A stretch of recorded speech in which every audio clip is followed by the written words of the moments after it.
حدیث میں یہاں تک الفاظ آتے ہیں، حضور نے تلقین کیا ہے نوجوان صحابہ کو، اے میرے بچے یقین کر، اگر تمام انسان تل جائیں تمہیں کوئی نقصان پہنچانے پر، نہیں پہنچا سکتے مگر وہی کچھ جو اللہ نے لکھ دیا ہو، اور تمام انسان جمع ہو جائے تمہیں کوئی نفع پہنچانے پر، نہیں پہنچا سکتے مگر اتنا ہی یا ویسا ہی جیسا کہ اللہ نے لکھ دیا۔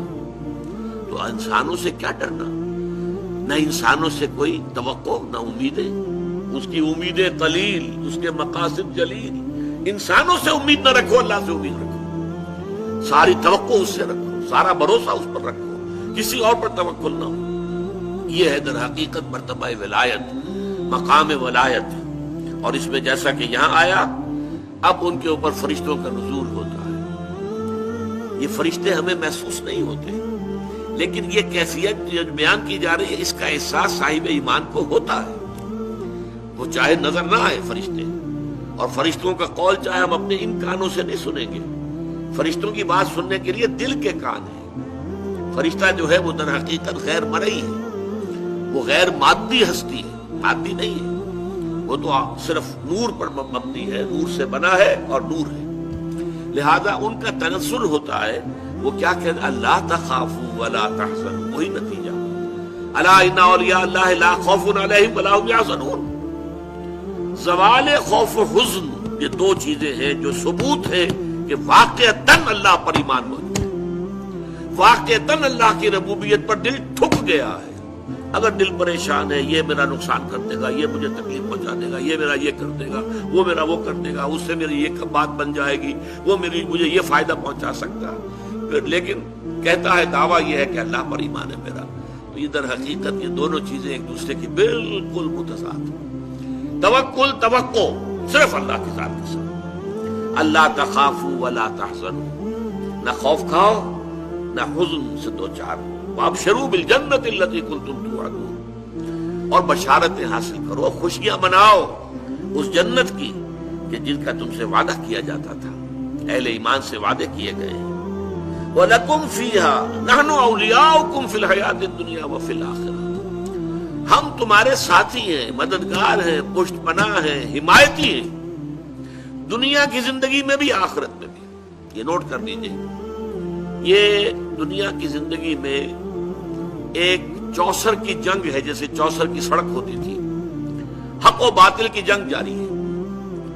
حق و باطل کی ایک جنگ ہمارے اندر ہے، ایک طرف ہمارا نفس امارہ ہے جو برائی کی طرف ہمیں دھکیلتا ہے، ایک طرف ہمارے اندر روح ربانی ہے، وَنَفَخْتُ فِيهِ مِن رُوحِي، وہ ہمیں خیر کی طرف، بھلائی کی طرف، بلندی کی طرف کھینچتی ہے۔ ایک کشاکش جو ہے ہمارے اندر ہے، کچھ کشاکش باہر چل رہی ہے، ہمارے اس نفس کو تقویت دینے کے لیے، اسے مشتعل کرنے کے لیے یہ شیاطین جن موجود ہیں۔ الذی یوسوس فی صدور الناس من الجنۃ والناس، حضور نے فرمایا کہ جب قلب غافل ہوتا ہے اللہ کی یاد سے تو شیطان اپنی تھوتنی لگا دیتا ہے دل کے ساتھ اور پھونکے مارتا ہے اس کے اندر، مشتعل کرتا ہے۔ جو حیوانی جذبات ہیں، جو انسان کے سفلی جذبات ہیں، اڈ اور لبیڈو کے جو تقاضے ہیں، انہیں مشتعل کرتا ہے، ایکسائٹ کرتا ہے، تاکہ وہ مشتعل ہو کر اور وہ انسان کے جو ہے اس وقت ہوش اور حواس کے اوپر غالب آ جائے۔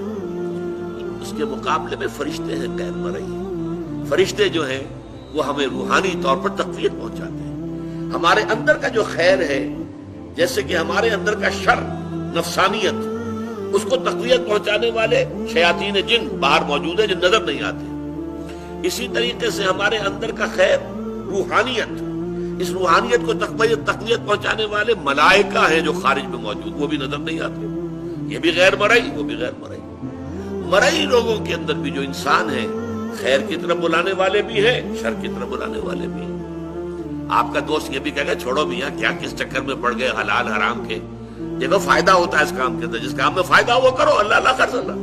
یہ کیا حلال اور حرام اور صحیح اور غلط اور جائز اور ناجائز، وہ آپ کو شر کی ترغیب دے رہا ہے کہ نہیں دے رہا؟ اسی طرح کوئی آپ کا بھائی ایسا بھی اللہ کے بندے، خیال کر، غلط کام مت کر، اس سے تھوڑا سا یہ کہ تجھے دنیا میں دولت مل جائے گی، اخروی زندگی برباد ہو جائے گی تیری، ایسے انسان بھی تو ہے نا آخر۔ تو لوگ جو ہے خارج میں، انسانوں میں بھی داعیان شر بھی ہے، داعیان خیر بھی ہے، وہ تو ویزیبل ہے، مرئی ہے۔ غیر مرئی عالم میں جنات شیاطین جن ہیں جو ہمارے نفسانی خواہشات اور تقاضوں کو بڑکاتے ہیں، اور ادھر ملائکہ ہیں جو ہمیں تھپکی دیتے ہیں، تم نے اچھا کام کیا ہے۔ اچھا کام کر کے جب مسرت ہوتی ہے، حضور نے فرمایا اذا سرت کا حسنتوں کا وساعت کا سیئتوں کا فانت مومن۔ دیکھو اگر تمہیں کوئی اچھا کام کر کے خوشی محسوس ہو اندر، اور برا کام کر کے کوئی دل کے اندر کوفت محسوس ہو، یہ میں کیا کر بیٹھا، یہ مجھے نہیں کرنا چاہیے تھا، فانت مومن، تو یہ ایمان کی علامت ہے۔ اذا ساعت کا سیئتوں کا وسرت کا حسنتوں کا فانت مومن، بھلائی کر کے خوشی ہو، کوئی برائی ہو جائے تو افسوس ہو، رنج ہو، تو یہ گویا کہ ایمان کی علامت ہے۔ تو فرشتے تھپکی بھی دیتے ہیں، حوصلہ بڑھاتے ہیں۔ قرآن مجید میں آیا ہے جنگ بدر میں، جنگ احد میں فرشتے آئے، انہوں نے مدد کی، اہل ایمان کے دلوں کو اور اہل ایمان کے قدموں کو جمایا۔ انثبت الذین آمنوا، جاؤ قدم جما دو اہل ایمان کے، تو اہل ایمان کے لیے فرشتے آئے۔ تو یہ فرشتوں کا نزول ہوتا ہے ان اولیاء اللہ، اللہ کے ساتھیوں کے بارے میں۔ ابھی اولیاء اللہ سے آپ یہ نہ سمجھ لیجئے کہ وہ کوئی علیحدہ قسم کی نوع ہے یا کوئی علیحدہ جنس، انسانوں ہی میں ہوتے ہیں نا۔ تمام صحابہ اولیاء اللہ تھے، سب کے سب اولیاء اللہ کا جو اعلیٰ ترین معیار ہے، کوئی ولی اللہ غیر صحابی ادنا سے ادنا صحابی کے پائے کو بھی نہیں پہنچ سکتا۔ یہ اچھی طرح نوٹ کر دیجیے، یہ ہمارا اہل سنت والجماعت کا پختہ عقیدہ ہے۔ کمتر سے کمتر صحابی جو ہے بڑے سے بڑے ولی سے بھی وہ افضل ہے، بڑے سے بڑے ولی سے افضل۔ تو اولیاء اللہ سے مراد یہی نہ لے لیجیے جو ہماری اپنی جو ووکیبلری ہے، ہماری بول چال میں صوفیاء کرام کے لیے الفاظ یہ آتے ہیں، وہ بھی ہے الحمدللہ، ان کے اندر بھی اولیاء اللہ بہت بڑی تعداد میں ہے، لیکن جو ہمارے صحابہ کرام تھے وہ تو سب کے سب اللہ کے ولی تھے۔ ان کے لیے آتا ہے نحن اولیاؤکم فی الحیات الدنیا وفی الآخرہ، ہم تمہارے ولی ہیں، مددگار ہیں، پشت پناہ ہیں، جمے رہو، قدم تمہارے ڈگمگانے نہیں چاہیے۔ اور آخرت میں بھی، جنت میں تو ظاہر بات ہے کہ دوستی انہی سے ہوگی، وہی آئیں گے۔ یدخلون علیہم من کل باب، قرآن میں آتا ہے جنت کے ہر دروازے سے وہ داخل ہوں گے سلام کرتے ہوئے، سلام سلاما، سلام اور سلامتی کے پیغام لے کے آئیں گے۔